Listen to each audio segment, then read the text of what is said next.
నమస్తే, స్వాగతం. ముందుగా ముఖ్యాంశాలు. వెంకటేశ్వరుని సన్నిధిలో నితిన్ గడ్కరీ కుటుంబ సమేతంగా స్వామివారి దర్శనం.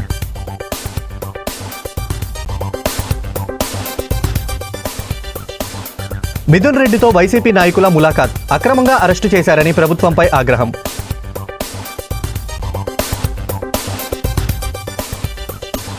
అర్హులందరికీ త్వరలోనే కొత్త పెన్షన్లు ఇస్తాం. 40వ డివిజన్లో ఎమ్మెల్యే ఆదిరెడ్డి శ్రీనివాస్.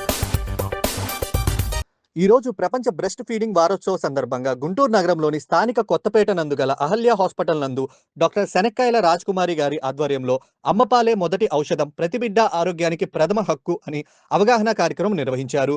ఈ సందర్భంగా హాస్పిటల్లోని గర్భిణీ స్త్రీలకు మరియు బాలింతలకు అమ్మపాలు యొక్క విశిష్టతను తెలియజేశారు. తద్వారా పిల్లలు ఆరోగ్యకరంగా ఉంటారని, తల్లి తీసుకోవాల్సిన జాగ్రత్తల గురించి తెలియజేశారు.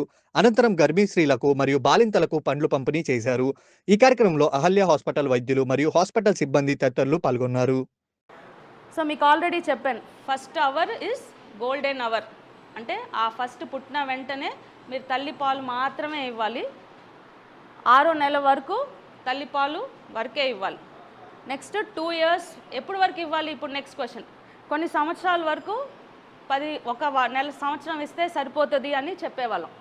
కానీ ఇప్పుడు మొత్తం WHO, యూనిసెఫ్ ఇవన్నీ కూడా ఏం చెప్తున్నారంటే, చాలా అధ్యయనం చేశారు, వాళ్ళు రీసెర్చ్ చేశారు. మినిమం 2 years వరకు ఇవ్వాలి. అంటే ఎప్పుడైతే మీ బిడ్డ కడుపులో పడుతుందో అప్పటి నుంచి సెకండ్ ఇయర్ 2వ సంవత్సరం మళ్ళా కేక్ కట్ చేసే వరకు 1000 రోజులు అంటాం అన్నమాట. అంటే మొదటి ఆ 1000 రోజులు బేబీ తయారవటానికి చాలా జాగ్రత్తగా మనం చూసుకుంటే బేబీకి 40 సంవత్సరాల వరకు ఏమి అనారోగ్యాలు రావు. ఆ 1000 రోజులు బిడ్డకి తల్లిపాలు ఇవ్వాల్సిందే. అంటే మీరు బాగా తినాలి, బిడ్డకి పాలు ఇవ్వాలి. ఉట్టి పాలేనంటే ఇప్పుడు మీకు అర్థమైంది కదా, ఉట్టి 6వ నెల వరకే తల్లిపాలు. 6వ నెల నుంచి ఇంట్లో ఏమైతే వండుకుంటున్నారో వాటితో పాటు తల్లిపాలు ఇవ్వాలి. అర్థమైందా? ఎన్ని సంవత్సరాలు ఇవ్వాలి? ఇవన్నీ 1000 రోజులు. 1000 స్మార్ట్ మీటర్లకు వ్యతిరేకంగా కరెంటు ఛార్జీలు తగ్గించాలని గుంటూరు నగరంలోని మార్కెట్ సెంటర్లో గల పల్నాడు బస్టాండ్ ప్రాంతంలో సంతకాలు సేకరణ చేయడం జరిగింది. అకిటి అరుణ్ కుమార్, సిపిఐ నగర కార్యదర్శి, గుంటూరు నగర సమితి.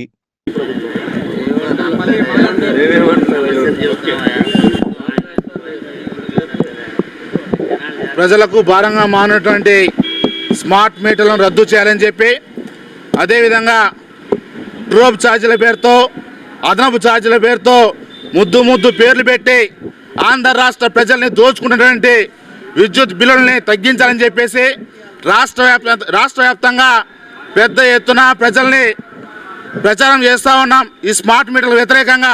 దానిలో భాగంగా ఈరోజు గుంటూరు నగరంలోని పల్నాడు బస్టాండ్ వద్ద ప్రజల వద్దకు వెళ్ళి ప్రచారం నిర్వహించి సంతకాల సేకరణ చేస్తూ ఉన్నాం. అదేవిధంగా ఈ నెల 5వ తేదీన రాష్ట్ర వ్యాప్తంగా పెద్ద ఎత్తున ధర్నా జరగబోతూ ఉంది. దానిలో భాగంగా ఈ గుంటూరు నగరంలో లిబర్టీ థియేటర్ వద్ద ఉన్నటువంటి విద్యుత్ కేంద్రం వద్ద వామపక్ష పార్టీలు, ప్రజా సంఘాల ఆధ్వర్యంలో పెద్ద ఎత్తున ధర్నా జరగబోతూ ఉంది. ఈ యొక్క ధర్నా కార్యక్రమంలో ప్రజలు, అదేవిధంగా ప్రజా సంఘాల నాయకులు, కార్యకర్తలు కూడా పాల్గొనాలని చెప్పేసి పిలుపునిస్తూ ఉన్నాం. ప్రధానంగా ఏదైతే స్మార్ట్ మీటర్లు ఉన్నాయో ఈ రాష్ట్రానికి సంబంధించిన విద్యుత్ శాఖ మంత్రి రవికుమార్ గారు చెప్తా ఉన్నారు, మీరు ఇళ్ల వద్దకి వెళ్ళి వాళ్ళ అనుమతి లేకుండా స్మార్ట్ మీటర్లు బిగించొద్దని చెప్పేసి చెప్తా ఉన్నారు, ప్రకటనలు చేస్తూ ఉన్నారు. కానీ ఆ ప్రకటనలు కేవలం ప్రకటనలకే పరిమితం అవుతా ఉన్నాయి. రాష్ట్ర వ్యాప్తంగా ఇళ్లలో స్మార్ట్ మీటర్లు బిగిస్తూ ఉన్నారు. అమాయకమైనటువంటి ప్రజల వద్దకు వెళ్తా ఉన్నారు, వాళ్ళని భయభ్రాంతులకు గురి చేస్తూ ఉన్నారు, బలవంతంగా స్మార్ట్ మీటర్లు బిగిస్తూ ఉన్నారు. మేము కమ్యూనిస్టు పార్టీలుగా, అదేవిధంగా ప్రజా సంఘాలుగా ఒకటే చెప్తా ఉన్నాం, మీరు బలవంతంగా స్మార్ట్ మీటర్లు బిగిస్తే ఖచ్చితంగా గత ప్రభుత్వాలకి ఏదైతే గతి పట్టిందో మీకు కూడా అదే గతి పట్టిందని చెప్పేసి హెచ్చరిస్తూ ఉన్నాం. ఖచ్చితంగా స్మార్ట్ మీటర్లు ఉపసంహరించుకునేంత వరకు కూడా, విద్యుత్ ఛార్జీలు తగ్గించేంత వరకు కూడా పెద్ద ఎత్తున పోరాటాలు చేస్తామని చెప్పేసి తెలియజేస్తా ఉన్నాం. కేంద్ర రోడ్ల జాతీయ రహదారుల మంత్రి నితిన్ గడ్కరీ శనివారం తిరుమల శ్రీవారిని దర్శించుకున్నారు. శుక్రవారం రాత్రి తిరుమలకు చేరుకున్న ఆయన గాయత్రి నిలయంలో బస చేశారు. ఉదయం వీఐపీ ప్రారంభ విరామ దర్శన సమయంలో కుటుంబ సమేతంగా స్వామివారి సేవలో పాల్గొన్నారు. టీటీడీ అదనపు ఈవో వెంకయ్య చౌదరి కేంద్ర మంత్రి నితిన్ గడ్కరీకి స్వాగతం పలికి దర్శన ఏర్పాట్లు చేశారు. అనంతరం ఆలయంలోకి వెళ్లి స్వామివారిని దర్శించుకుని మొక్కులు చెల్లించారు. దర్శనం అనంతరం రంగనాయకుల మండపంలో పండితులు ఆశీర్వచనం చేసి మంత్రికి తీర్థ ప్రసాదాలు అందజేశారు. శ్రీ వెంకటేశ్వర స్వామి వారి ఆశీస్సులు ప్రజలందరిపైన ఉండాలని ప్రార్థిస్తున్నామని తెలిపారు. దేశం రాష్ట్రంలో అభివృద్ధిలో ముందుకు సాగటానికి ఆ స్వామి ఆశీస్సులు అందించాలని కోరామని తెలిపారు. ఆయన వెంట టీటీడీ బోర్డు సభ్యులు భానుప్రకాష్ రెడ్డి తదితరులు ఉన్నారు. రాష్ట్రంలో కూటమి ప్రభుత్వం పరిపాలన గాలికొదిలేసి కేవలం ప్రతిపక్ష పార్టీ నాయకులపై కక్ష సాధించి హింసించి జైల్లో పెట్టడానికే సమయం వచ్చేస్తుందని, ఈ విషయాన్ని ప్రజలందరూ ఇప్పటికే గ్రహించాలని వైఎస్ఆర్ కాంగ్రెస్ పార్టీ నాయకులు అన్నారు. మద్యం కుంభకోణంలో అరెస్టై రాజమహేంద్రవరం కేంద్ర కారాగారంలో రిమాండ్ ఖైదీగా ఉన్న వైసీపీ ఎంపీ పెద్దిరెడ్డి మిథున్ రెడ్డిని మాజీ మంత్రి కారుమూరి నాగేశ్వరరావు, డాక్టర్ బిఆర్ అంబేద్కర్, కోనసీమ జిల్లా వైసీపీ అధ్యక్షుడు చిర్ల జగ్గిరెడ్డి, ఎమ్మెల్సీ తోట త్రిమూర్తులు తదితరులు శనివారం ములాఖాతు ద్వారా కలిశారు. అనంతరం మీడియాతో మాట్లాడుతూ ముఖ్యమంత్రి చంద్రబాబు, డిప్యూటీ సీఎం పవన్ కళ్యాణ్, మంత్రి నారా లోకేష్లపై తీవ్రస్థాయిలో ధ్వజమెత్తారు. రెడ్ బుక్ సిద్ధాంతం పేరుతో ప్రతిపక్ష పార్టీ నాయకుల గొంతు నొక్కాలని ప్రయత్నిస్తున్నారని, జగన్ బయటకు వస్తే భారీగా తరలి వస్తున్న జనంతో కూటమి ప్రభుత్వానికి తడిసిపోతుందని ఎద్దేవా చేశారు. 3 సార్లు ఎంపీగా పనిచేసిన మృదు స్వభావి, వివాదాల జోలికెళ్లని మిథున్ రెడ్డికి సంబంధం లేని, అసలు జరగని లిక్కర్ స్కామ్ ను ఆయనకు అంటకట్టి అక్రమంగా అరెస్టు చేశారని ఆరోపించారు.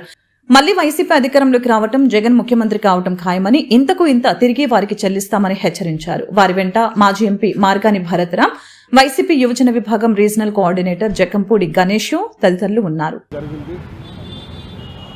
మరి ఆయన కలవటం జరిగింది. ఆయన్ని అక్రమంగా, దుర్మార్గంగా, హేయంగా అరెస్ట్ చేయటం జరిగింది. అసలు లేని లిక్కర్ కేసుని వాళ్ళు దాని మీద పులిమి ఆయన్ని అందరినీ కూడా అరెస్ట్ చేసే కార్యక్రమం చేస్తున్నాయి. ఏమీ కూడా ఆధారాలు లేకుండా ఏదో మసిపూసి మారేడికే చేయాలనే దుర్మార్గంతో, దుస్థితితోటి ఈ అరెస్టులు చేస్తూ ఉన్నారు. 3600 కోట్లు అన్నారు, తర్వాత ఇది అన్నారు, తర్వాత మళ్ళీ 60 కోట్లు అన్నారు. మొన్న వాళ్లే పెట్టి 11 కోట్ల రూపాయలు ఉన్నాయని చెప్తే జడ్జి గారు దాన్ని మరి ఫోటో తీసి కూడా పట్టరమంటం జరిగింది. ఏ రకంగా హింసించాలి అని అసలు పరిపాలన గాలి కొదిలేసి ఏదైతే వాళ్ళు ఎలక్షన్ ముందు వాగ్దానాలు చేశారో అన్నిటినీ కూడా పక్కదోవ పట్టించటానికే ఎట్లాంటి కేసులన్నీ కూడా బనాయించి మరి డైవర్షన్ పాలిటిక్స్ చేసే కార్యక్రమం చేస్తున్నారు. ఇది హేయమైన పని. భారతదేశ చరిత్రలో ఏ రాష్ట్రంలోనూ కూడా ఎన్నో ప్రతిపక్షాలు ఉన్నాయి, ఎన్నో స్వపక్షాలు ఉన్నాయి, ఎన్నో జరిగినాయి ఎలక్షన్స్. కానీ ఈ టైప్ ఆఫ్ పద్ధతి ఎక్కడ చూడలేదు. చాలా విడ్డూరంగా ఉంది. రెడ్ బుక్ సిద్ధాంతం, మరి ఈ రకంగా అరెస్టులు చేసే కార్యక్రమం, ప్రజల్ని హింసించటం, ప్రజల్ని బాధ పెడతాం, ఎన్ని రకాలుగా కూడా ఏ ఒక్క మనిషిని కూడా రాష్ట్రంలో వదలకుండా హింసించే కార్యక్రమం చేస్తున్నారు. కాలాలు మారుతుంటాయి, ప్రభుత్వాలు మారుతుంటాయి, అంతేగాని మేమే అధికారంలో ఉంటా ఉన్నట్టు మీరు ప్రవర్తించేటువంటి ప్రవర్తనని ప్రజలందరూ చూస్తూ ఉన్నారు.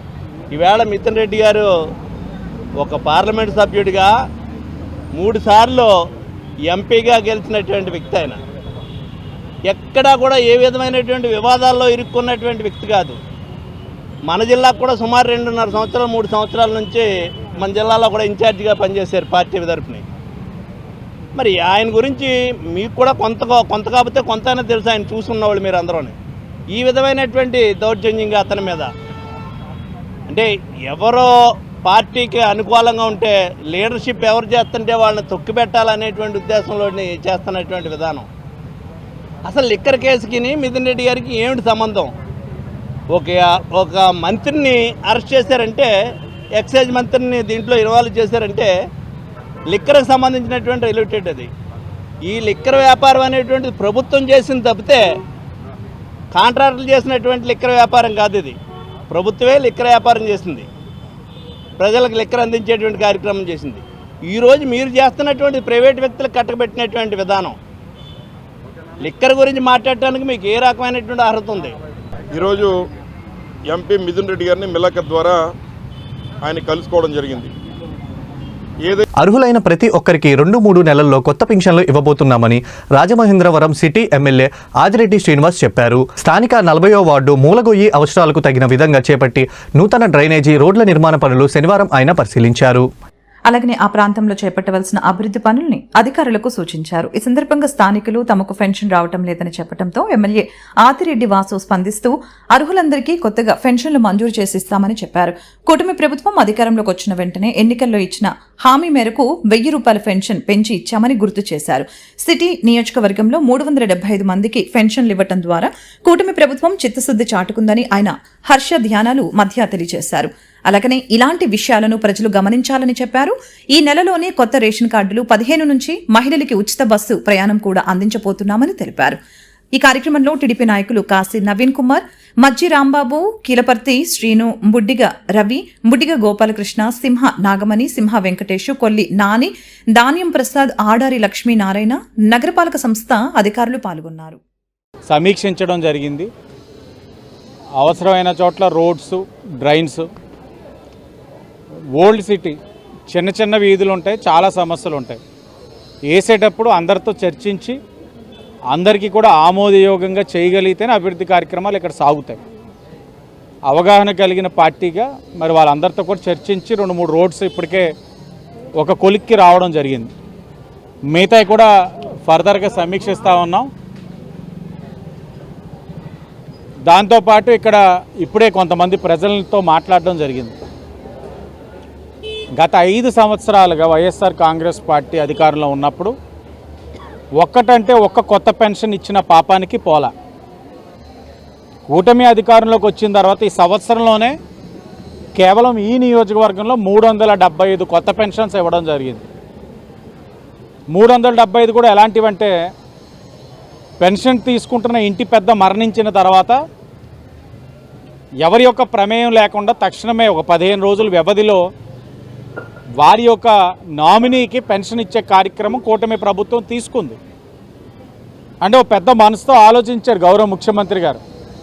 ఇంటి పెద్ద కోల్పోతే ఆ ఇంటికి ఒక ధైర్యం నింపాలి, ఆ ఇంటిలో వస్తున్న పెన్షన్ తక్షణమే నామినీకి ఇవ్వాలని భారీ కానివ్వండి ఇంకెవరైతే వాళ్ళు 375 కొత్త పెన్షన్లు ఇవ్వడం, నిన్న వాళ్ళకి అమౌంట్ కూడా ఇవ్వడం జరిగింది ఇంటింటికి. ఇప్పుడే కొంతమంది వచ్చి 40 వార్డులు తిరుగుతూ ఉంటే అభివృద్ధి కార్యక్రమాలు సమీక్షిస్తూ ఉంటే ధన్యవాదాలు తెలియజేసి చెప్తా ఉన్నారు. 3 సంవత్సరాలు అయింది భర్తను కోల్పోయి, పిల్లల వారి దారి వాళ్ళు చూసుకున్నారు, ఆదరణ లేకుండా పోయాను. చంద్రబాబు నాయుడు గారు పెద్ద మనసుతో పెన్షన్ ఇవ్వడం వల్ల ఈరోజు నా 4000 నాకు ఉపయోగపడుతున్నాయని చెప్తా ఉన్నాను. BSNL సరికొత్త ఫ్రీడమ్ ప్లాన్ కేవలం 1 రూపాయితోనే 30 రోజుల వ్యాలిడిటీతో అపరిమితమైన కాలింగ్, రోజుకి 2 GB డేటా, రోజుకి 100 మెసేజ్లు చేసుకునేందుకు అందుబాటులో తెచ్చిందని టెలికాం ప్రిన్సిపల్ జనరల్ మేనేజర్ పలివెల్లరాజు వెల్లడించారు. స్థానిక గోకవరం బస్టాండ్ వద్దనున్న నన్నయ్య సంచార్ భవన్లో జరిగిన మీడియా సమావేశంలో పలివెల్లరాజు మాట్లాడుతూ ఉచిత సిమ్ కార్డు ఇవ్వబడుతుందని, MNP వినియోగదారులకు కూడా ఈ ఆఫర్ వర్తిస్తుందని, కావున అందరూ కూడా ఈ అవకాశాన్ని వినియోగించుకోవాలని తెలియజేశారు. ఉమ్మడి తూర్పుగోదావరి జిల్లాలో BSNL వినియోగదారులకి మరింత మెరుగైన సదుపాయాల్ని అందించేందుకు అన్ని చర్యలు తీసుకుంటున్నామని GM తెలిపారు. ఈ నెల 1వ తేదీ నుంచి 30వ తేదీ వరకు ఈ ఫ్రీడమ్ ప్లాన్ తీసుకునేందుకు వెసులుబాటు కల్పించామని తెలిపారు. జిల్లాలో 777 2G, 3G, 4G టవర్స్ పనిచేస్తున్నాయని, ఇంకా 11 ప్రాంతాల్లో ప్రతిపాడు, రౌతులపూడి, శంకవరంలో టవర్లు ఏర్పాటు పనులు జరుగుతున్నాయని చెప్పారు. ఇన్ఫ్రా ప్రొవైడర్స్ ద్వారా 4G సర్వీసు అందించేందుకు కృషి చేస్తున్నామని వివరించారు. సిమ్ తీసుకోవడానికి BSNL సేవా కేంద్రాన్ని సంప్రదించాలని కోరారు. పూర్వ తూర్పుగోదావరి జిల్లా BSNL వినియోగదారులకు నమస్కారాలు. ఈరోజు ప్రత్యేకంగా ఒక శుభవార్త చెప్పడానికి ఈ యొక్క మెసేజ్ పంపిస్తున్నాము. అదేమిటంటే 1 రూపాయితో BSNL సిమ్ పొందే అవకాశము BSNL సేవా కేంద్రాలు అయినటువంటి CSCల్లో లభ్యమవుతాయి. ఈ పథకం ఆగస్టు 1వ తారీఖు నుంచి 31వ తారీఖు వరకు ఉంటుంది. కాబట్టి అందరూ కూడా ఈ అవకాశాన్ని ఉపయోగించుకుని 1 రూపాయితో సిమ్ పొందే అవకాశం పొందుతారని కోరుతున్నాం. BSNLలో ఏజెన్సీతో పాటుగా మొత్తం తూర్పుగోదావరి జిల్లాల్లో 427 సైట్స్ ఉన్నాయండి. BTS సైట్లు ఉన్నాయి. దాంట్లో 777 పైచులకు BTSలు పనిచేస్తున్నాయి. 2G 3G 4G కలిపి. సో ఈ 4G శాటిలైజేషన్ ప్రాజెక్టు ఏజెన్సీ ప్రాంతంలో ఇప్పటివరకు 361 టవర్స్ మేము కమిషన్ చేయడం జరిగింది. ఇంకా ఒక 17 టవర్స్ మాత్రమే మిగిలి ఉన్నాయి ఏజెన్సీ ప్రాంతంలో. అంటే 11 జిల్లాలు ప్లస్ మన కాకినాడ జిల్లాలోని ప్రతిపాడు మండలము, రౌతులపూడి, శంకవరం మండలము, అలాగే ఏలేశ్వరం మండలంలో కొన్ని సైట్స్ బీటీఎస్లో వస్తున్నాయి 4G శాటిలైజేషన్ ప్రాజెక్ట్ కారణంగా. ఇవన్నీ కూడా 361 వరకు ఆల్రెడీ కమిషన్ అయినాయి, ఇంకా 17 మాత్రమే ఉన్నాయి. అలాగే మిగతా ప్లేన్ ఏరియాలో కూడా మేము చాలా బీటీఎస్లు పెట్టడం జరిగింది, కొత్త బీటీఎస్లు 4G సర్వీసెస్తో. ఇవన్నీ కూడా కలిపి మనకి మొత్తం 777 సైట్స్ టోటల్ తయారై ఉన్నాయి. అవి కాకుండా ఇంకా మన ఇన్ఫ్రా ప్రొవైడర్స్తో ద్వారా ఇంకా కొన్ని బీటీఎస్లు కమిషన్ చేయడానికి మేము ప్రయత్నం చేస్తున్నాము. దీని ద్వారా మొత్తం తూర్పుగోదావరి జిల్లా కూడా అంతా కవర్ అయ్యే విధంగా మేము ప్రయత్నాలు చేస్తున్నాము. దీని ద్వారా ప్రజలందరూ కూడా 4G సర్వీసెస్ని ఉపయోగించుకొని దాంట్లోని స్పీడు బాగా ఆస్వాదిస్తారని కోరుతున్నాం. వార్తలు ముగించే ముందు ముఖ్యాంశాలు మరోసారి. వెంకటేశ్వరుని సన్నిధిలో నితిన్ గడ్కరీ కుటుంబ సమేతంగా స్వామివారి దర్శనం.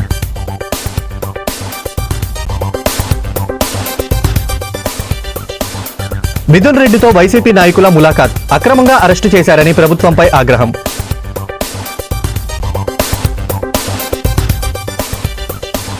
అర్హులందరికీ త్వరలోనే కొత్త పెన్షన్లు ఇస్తాం, 40వ డివిజన్లో ఎమ్మెల్యే ఆదిరెడ్డి శ్రీనివాస్. ఈ వార్తలు ఇంతటితో సమాప్తం. నమస్కారం.